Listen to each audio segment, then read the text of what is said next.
킴스트 에듀 네 번째 파트는 연구윤리입니다.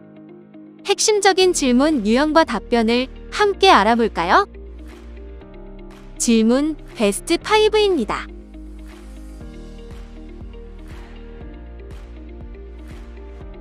첫 번째 질문입니다. 인용 표기 없이 감사의 글로만 표기한다면 표절이 될 수 있나요? 자신의 단행본 또는 논문의 타인의 중요한 아이디어나 연구 내용을 활용할 때는 반드시 정확하게 출처를 표시하여야 합니다. 여기서 특히 유의하여야 할 것은 타인의 저작물 속에 있는 구체적인 표현 단어, 문장, 문단이나 표, 사진 등을 직접 인용할 때는 인용 부호와 함께 페이지 등 정확하게 출처 표시를 하고 원저자 또는 출판사 등 저작권을 소유한 사람에게 허락을 받아야 한다는 점입니다. 연구개발사업 성과물을 등재학술지에 게재해도 되나요? 가능합니다. 다만 다음의 조건을 지켜야 합니다. 먼저 전문기관의 지원을 받은 사업보고서를 학술지 논문으로 발표하고자 함을 학회 편집진에 알려 사전 동의를 받아야 합니다. 그리고 학술지 논문 본문에 전문기관의 지원을 받아 수행된 연구 결과를 논문으로 발전시킨 사실을 명확하게 밝혀야 합니다. 동일 주제로 두 학술대회에서 연구 결과를 발표한 후 두 권의 별도의 연구업적으로 신청할 수 있나요? 동일 주제로 두 학술대회를 발표하여 별도의 연구업적으로 신청하기 위해서는 각 논문에는 서로 다른 새로움의 요소가 있어야 합니다. 만일 새로움의 요소가 없다면 각각 별도의 업적으로 인정받는 것은 바람직하지 않습니다. 또한 새로움의 요소가 결여되어 동일한 연구 결과라면 연구 부정행위 중 부당한 중복게재로 구분되게 됩니다. 부당한 중복게재란 자신의 이전 연구 결과와 동일 또는 실질적으로 유사한 것을 출처를 밝히지 않고 다시 발표한 후 이를 연구개발비 수령이나 연구, 업적 산정에 활용 등 부당한 이익을 얻는 행위를 말합니다. 전문기관에서 통용되는 사사표기 가이드라인이 있나요? 사사표기 방법에 특별한 양식이 표준으로 정해진 것은 없습니다. 다만 사사표기는 정확하고 정직하게 해야 합니다. 이는 연구개발비 전문기관에 대한 예의인 동시에 연구 결과에 대해 제기될 수 있는 편향성, 즉 이해상충 가능성을 학문 공동체에 정직하게 공개한다는 차원에서도 중요합니다. 또한 연구 성과는 연구개발비 전문기관에 귀속된다라는 원칙이 지켜져야 합니다. 사사표기 방법에 특별한 양식이 표준으로 정해진 것은 없지만 각 전문기관마다 고유의 사사표기 양식이 있습니다. 해양수산과학기술진흥원에서는 특허 출원 시 이 발명을 지원한 국가연구개발 사업에 관련 내용을 작성하도록 하고 있습니다. 예를 들어 부처명 해양수산부, 연구관리전문기관 해양수산과학기술진흥원, 연구사업명 미래해양산업기술개발사업 이렇게 명시하도록 하고 있습니다. 논문의 경우 예를 들면 이 논문은 2021년 해양수산부 지원으로 해양수산과학기술진흥원의 지원을 받아 수행된 연구임이라 명시하고 끝에 연구개발과제명 또는 연구개발과제 번호를 기재하도록 하고 있습니다. 마지막 질문입니다. 이직 혹은 졸업 후 타 기관으로 연구노트를 가져가서 활용할 수 있나요?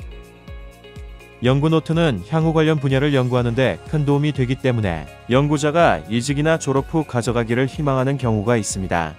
그러나 정부의 연구노트 지침에 의하면 연구노트의 소유권은 연구자의 소속기관에 있기 때문에 연구노트의 원본은 소속기관에서 보관되어야 합니다. 연구노트의 원본은 가져갈 수 없지만 사본의 경우 연구개발기관이 정한 규정에 따라 가능할 수도 있습니다. 학술적 목적으로 활용하기 위한 경우에는 연구실 책임자의 허가하에 반출할 수 있지만 원본은 원소속기관에서 보관되어야 합니다. 그럼 지금부터 연구윤리의 정의, 연구자의 사회적 책임, 연구 데이터 관리 및 활용, 연구구청 행위에 대해서 알아보겠습니다.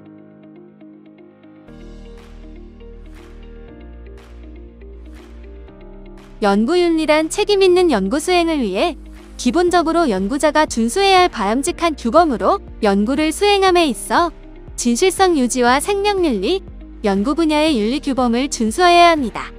연구자에게 요구되는 5가지 규범이 있습니다.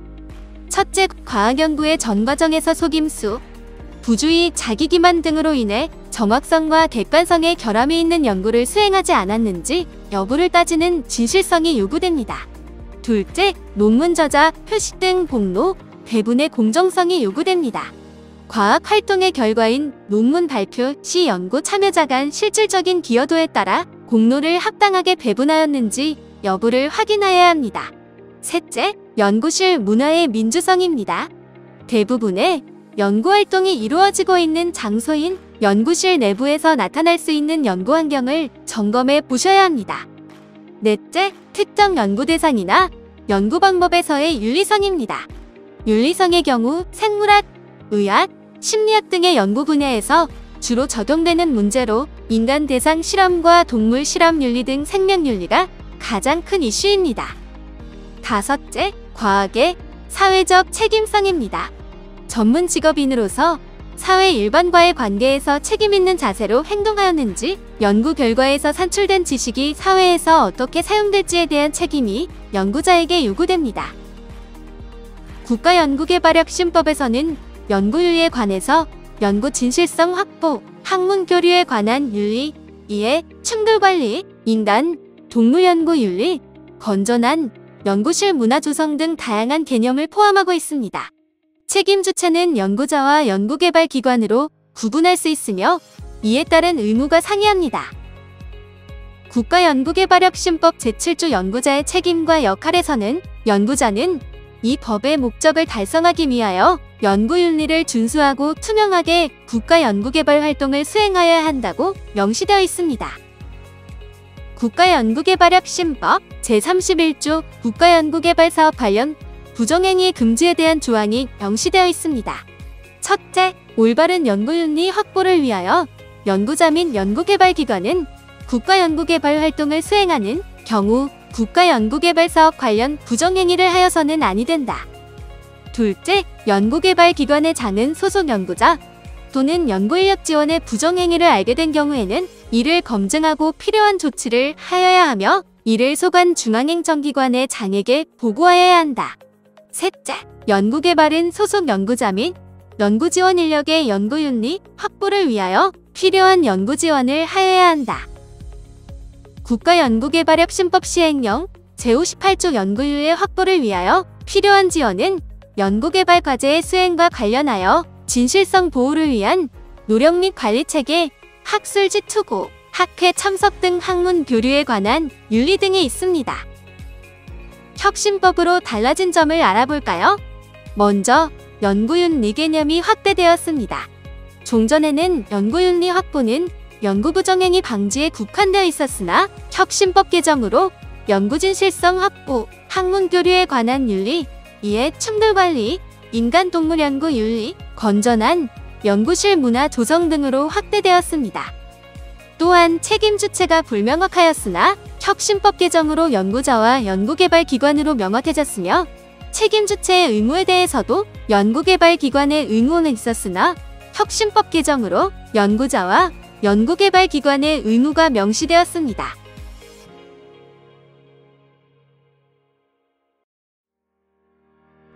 연구자의 사회적 책임에 대해 알아보겠습니다. 먼저 과학기술인의 사회적 책임입니다. 2007년 4월 20일에 제정 및 선포된 과학기술인 연구윤리 강령을 확인해볼까요? 과학기술인은 과학기술이 사회에 미치는 영향이 지대하므로 전문직 종사자로서 책임있는 연구 및 지적 활동을 하여야 하며 그 결과로 생산된 지식과 기술이 인간의 삶의 질과 복지 향상 및 환경 보전에 기여하도록 할 책임이 있음을 인식해야 합니다. 사회적 책임에 있어서 연구자와 대중은 서로 각자의 역할이 있습니다. 연구자는 객관적이고 정확하게 연구를 수행하고 결과를 제시할 의무가 있습니다. 또한 연구 결과에서 산출된 지식이 사회에서 어떻게 사용될지에 대한 책임이 있습니다. 대중은 연구자가 하고 있는 학문적 활동에 관심을 가지고 연구자가 올바른 역할을 수행하고 있는지 항시 모니터링하여야 합니다. 이렇게 연구자와 대중이 서로의 역할을 성실히 수행하면 연구자는 연구를, 대중은 연구 결과에 따른 성과물을 활용할 수 있을 것입니다.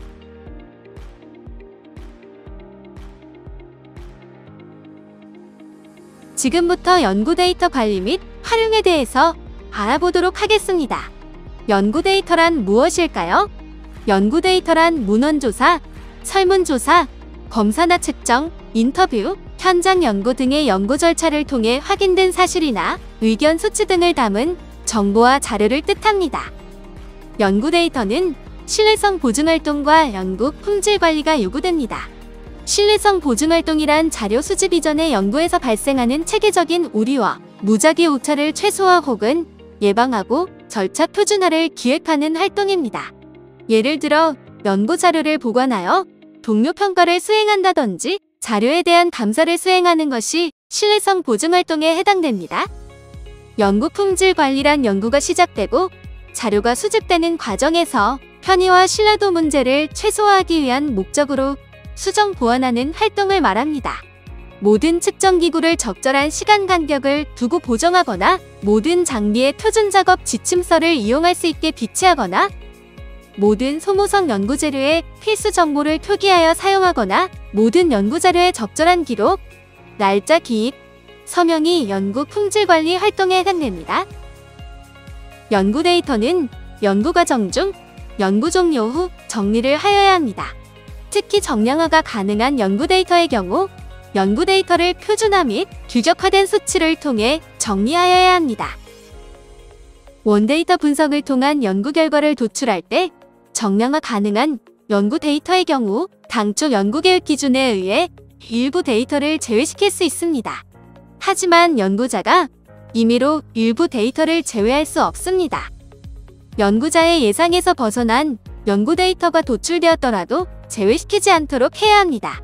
또한 분석 대상 선택 시 연구자의 의도에 따라 선별되지 않도록 하여 연구의 객관성 있는 자료 확보를 위해 주의를 기하여야 합니다. 연구자는 연구 데이터의 정리 및 연구 결과 도출뿐만 아니라 연구 데이터 관리에도 힘써야 합니다. 연구 데이터는 연구자의 다른 사람에 의해 접근 또는 확인되지 않아야 하며 연구자의 책임하에 안전한 장소에서 비밀 유지가 가능한 상태로 보관하여야 합니다. 전자 파일의 경우 원본 파일에 대한 백업 파일을 마련하고 각각의 파일의 비밀번호를 설정하여 데이터 보안을 유지합니다. 또한 원본 파일 및 백업 파일을 잠금 장치가 있는 각기 다른 안전한 장소에 보관하여야 합니다. 연구 노트는 연구자가 연구 수행 시작부터 연구 개발 과정, 보고, 발표 또는 지식재산권 확보에 이르기까지 연구 과정 및 연구 성과를 기록한 자료입니다. 연구 노트는 연구의 연속성을 유지하고 지식재산권을 보호하는 데 큰 역할을 하기 때문에 체계적으로 연구 데이터를 관리 및 활용하기 위해 연구기간 동안 성실하고 치밀하게 연구 노트를 작성하여야 합니다. 연구 노트는 연구 결과를 법적으로 보호해주며 전 연구 과정을 기록하여 다른 사람으로 하여금 해당 연구를 재현할 수 있도록 하기 때문에 지식의 전수 역할을 할 수 있습니다. 또한 연구의 독자성과 발명자를 특정할 수 있어 해당 연구자의 권위를 내세울 수도 있습니다. 연구 노트는 서면 연구 노트와 전자연구 노트가 있습니다. 기업 및 기관의 규정에 따라 서면 혹은 전자연구 노트를 사용할 수 있습니다. 서면 연구 노트는 제본된 노트의 필기구 등을 이용하여 내용을 기록할 수 있습니다. 이때의 서면 연구 노트의 외지에는 기관명, 일련번호, 연구과제명이 기재되어 있어야 하며 내지에는 각 장의 쪽번호, 기록자, 점검자의 서명 및 날짜를 기록할 수 있도록 제본된 형태여야 합니다. 그 밖에 연구개발기관의 장이 별도로 정하는 사항도 추가될 수 있습니다. 전자연구 노트는 전자문서 또는 전자화대 상문서의 형태로 내용을 기록 및 저장하는 연구 노트입니다. 전자연구 노트는 기록자, 점검자의 서명 인증 기능이 있어야 하고 연구기록 입력일과 시간에 공인된 자동기록 기능, 기록물의 위변조 확인 기능이 있어야 합니다. 연구 노트는 기재 내용의 위조 및 변조 없이 객관적인 사실만을 상세하고 정확하게 기록하고 연구자가 여러 명인 경우 각기 별도의 연구 노트 작성하여야 합니다. 연구 수행 과정 및 결과가 제3자에 의해 재현 가능하도록 자세히 작성되어야 합니다. 국가연구개발사업 수행을 통해 작성된 연구 노트는 작성일로부터 30년간 보관하여야 하나 연구자 소속 기관의 장이 기관 특성과 과제 성격을 감안하여 보관 기관을 별도로 지정할 수 있습니다.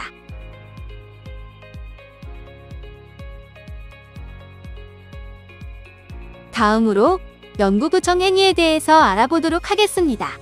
연구부정 행위란 연구자에게 요구되는 윤리적 덕목을 지키지 않는 행위를 말합니다. 과학자 헌장, 과학자 선언, 연구윤리 강령 등으로 연구자가 갖춰야 할 덕목이 제시되고 있습니다. 하지만 이러한 덕목을 준수하지 않은 모든 행위가 연구부정 행위로 간주되는 것은 아닙니다. 중복게재나 저자의 기준은 학문 분야마다 조금씩 기준을 달리하기도 하며 진실성 검증 체계 또한 국가마다 기준이 상이하고 연구부정 행위에 대한 정의가 다를 수 있습니다. 연구부정 행위의 종류에는 어떤 것들이 있을까요? 우선 모든 연구자들이 반드시 피해야 하는 가장 나쁜 행위인 위조, 변조, 표절에 대하여 알아보겠습니다. 위조란 존재하지 않는 연구 원자료 또는 연구자료, 연구결과 등을 허위로 만들거나 기록 또는 보고하는 행위를 뜻합니다. 변조는 연구재료, 장비, 과정 등을 인위적으로 조작하거나 연구 원자료 또는 연구자료를 임의로 변형, 삭제함으로써 연구 내용 또는 결과를 왜곡하는 행위를 말합니다. 하지만 당초 연구계획 기준에 의해 일부 데이터를 제외하는 것은 변조에 해당하지 않습니다. 표절은 일반적 지식이 아닌 타인의 독창적인 아이디어 또는 창작물을 적절한 출처 표기 없이 활용하여 제3자로 하여금 자신의 창작물인 것처럼 인식하게 하는 행위를 말합니다. 표절에는 타인이 작성한 글의 많은 부분을 그대로 가져와 쓰는 복제, 타인의 글을 조금씩 가져야 짜집게 하는 짜깁기 표절, 인용한 글 각각에 대하여 출처 표시하지 않고 글의 맨앞 혹은 뒤에서 한번 언급하여 표시하는 포괄적 인용, 다른 사람의 데이터인 그림, 표, 그래프 등을 가져와 쓰는 데이터 표절이 있습니다. 표절은 의도적이든 의도적이지 않든 부정행위로 간주되기 때문에 연구자들은 각별히 조심해야 합니다. 적절한 인용 방법을 몰라서 제대로 인용을 못했거나 타인의 성과물을 자신의 것과 혼동하여 인용을 표기하지 않았을 경우도 우연한 표절로 간주됨에 따라 연구자분들은 특히나 조심하셔야 합니다. 이외에도 부당한 저자 표기와 부당한 중복게재, 연구부정 행위에 대한 조사 방해 행위가 있습니다. 부당한 저자 표기는 연구 내용 또는 결과에 대하여 공헌 또는 기여를 한 사람에게 정당한 이유 없이 저자 자격을 부여하지 않거나 공헌 또는 기여하지 않은 사람에게 감사의 표시 또는 예우 등을 이유로 저자 자격을 부여하는 행위를 말합니다. 부당한 중복게재는 자신의 성과물을 부적절하게 사용하는 행위로 표절의 한 종류로 볼 수 있습니다. 중복게재, 이중게재 혹은 자기 표절이라는 용어로 구분할 수 있습니다. 중복게재는 상황에 따라서 연구부정 행위로 간주되기 어려운 때도 있습니다. 중복게재의 부당함을 판단하는 기준은 학문 분야, 시기, 저작물의 종류에 따라 달라질 수 있습니다. 둘 이상의 학술지 논문이 거의 유사할 경우 의심의 여지 없이 중복게재로 간주되기 때문에 부당한 중복게재가 되지 않기 위해서는 각각의 논문에는 새로움의 요소가 가입되어야 합니다. 이외에도 각 학문 분야에서 통상적으로 용인되는 범위를 심각하게 벗어나는 행위를 연구부정행위로 구분할 수 있습니다. 연구부정행위 판단의 주요 쟁점은 부정행위인가 아닌가, 부정행위 여부 판단이 아닙니다. 해당 행위가 얼마나 심각한 행위인가 하는 심각성 정도에 대한 판단이 더 중요합니다. 연구부정행위를 판단하기 위해서는 우선 단순 실수인지 고의인지 확인이 필요합니다. 미국의 경우 단순 실수일 경우 부정행위가 아님을 명시하고 있지만 우리나라의 경우 해당 규정이 없습니다. 실제로 연구자가 알고 한 행위인지 모르고 한 실수인지 판단할 수 없기 때문입니다. 그러므로 연구자들은 사회통념, 사회적 책임에 따라 연구부정행위를 하지 않도록 항상 주의해야 합니다. 연구부정행위에 어떤 사례들이 있는지 함께 알아봅시다. 서울대 황우석 교수 연구팀은 2005년 5월에 맞춤형 인간 배아복제 줄기세포에 관한 연구 논문을 발표하였습니다. 해당 연구는 전국적인 열광과 지지를 이끌어내었지만 그 해가 지나기도 전에 언론사 취재진과의 과학자들이 해당 논문의 조작 가능성을 제기하였습니다. 연구부정행위 제기에 따라 서울대는 2005년 12월 자체조사위원회를 구성하여 약 한 달간의 조사를 통해 황우석 교수가 2005년 5월에 발표했던 맞춤형 줄기세포 11개는 모두 존재하지 않으며 2004년 2월 논문의 줄기세포 역시 핵이식에 의해 인위적으로 수립된 것이라기보다는 자연적인 단성생식에 의한 산물이라는 가능성을 배제할 수 없다는 결론을 내렸습니다.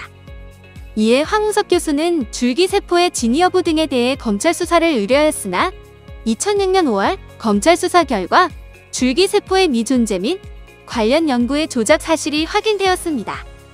이번 사건은 존재하지 않은 줄기세포를 11개까지 부풀려 발표한 위조와 사용한 난자의 개수 누락, 사진 조작에 따른 데이터 변조, 기여 없는 자들의 논문, 등재한 부당한 저작 표기, 난자 불법 매매에 따른 생명률 위반, 연구개발비 부당, 사용 등 모든 종류의 연구부정행위가 드러난 심각한 사건이었습니다. 황우석 사건은 사이언스 잡지사에 올라간 해당 논문이 취소되고 서울대학교 교수직 파면되었으며 횡령 및 생명윤리법 위반으로 징역 2년 집행유예 1년 6개월이 선고되었습니다. L 교수가 지도학생 박사학위 논문에 사용된 그림 사진을 이용하여 추가적으로 학술대여의 논문을 게재하였습니다. 이 과정에서 지도학생은 사진을 이쁘게 보이기 위해 일부 사진을 변형한 것이 확인되었습니다.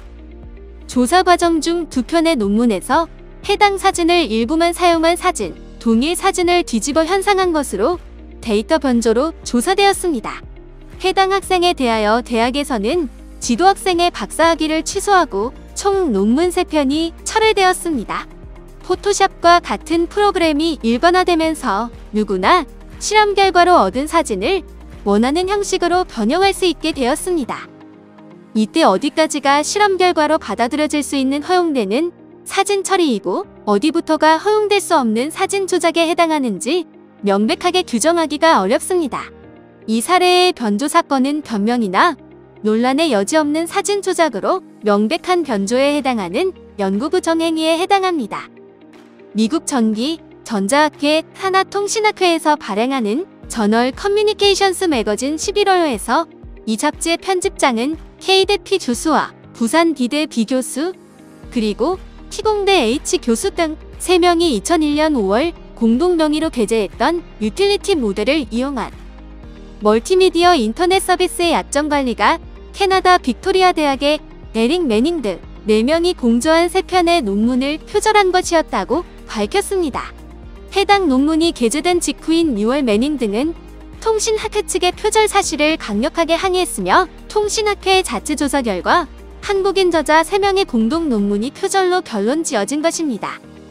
편집장은 해당 기사에서 논문 표절은 다른 사람의 아이디어를 훔치는 추잡한 행위이고 이는 다른 사람의 창의력을 죽이고 공정한 연구 경쟁을 해치는 것이라며 강한 비판을 하였습니다. 편집장의 글과 함께 표절된 문구와 도표, 수식 등 30개 항목이 원본과 대조되어 실렸으며 한국인 저자 3명의 사과 편지도 같이 게재되었다. 논문의 공저자인 K대 전자전기공학부 P 교수는 D대 컴퓨터인터넷공학과 B 교수의 지도 교수였으며 또 다른 공저자로 등재된 P공대 H 교수는 D 교수의 영어 원문을 검토해 주었을 뿐 자신의 이름이 논문에 실리는지도 몰랐다고 해명했습니다. 이후 B 교수는 대학에 사표를 제출함으로써 사건이 마무리되었습니다. 대학 교수가 자신의 자녀 연구 업적을 쌓기 위해 해당 교수의 대학원생 제자들에게 동물 실험을 지시하였습니다. 해당 연구를 통해 도출된 연구 결과로 논문을 발표하는데 연구에 기여한 대학원생 제자가 아닌 해당 교수의 자녀 A씨가 저자로 게재하였습니다. 이후 부당한 저자 표기에 해당되는 연구부정행위임에 따라 해당 대학의 교수는 구속되고 교육부는 해당 교수에 대하여 파면을 요구하였습니다. 땡땡 대학 땡땡 연구소의 A 교수는 연구사업 수행 중 일반 연구원 A 교수로 미흡 논문을 발표하였는데 게재된 학술지로부터 연구부정행위 제보를 접수받게 됩니다. A 교수가 게재한 미흡 논문과 세모 논문의 부당한 중복 게재가 의심됐기 때문입니다. 이에 학술지 발행기관 및 해당 소속기관에서는 심의위원회를 통해 해당 논문이 이중투구, 중복 게재, 자기 표절에 해당된다고 결론지었습니다. 해당 교수는 중복 게재에 따라 참여 제한 5년 및 지급된 연구활동비 전액을 환수하였습니다. 오늘 배운 내용을 정리해 볼까요? 핵심 요약을 확인해 봅시다.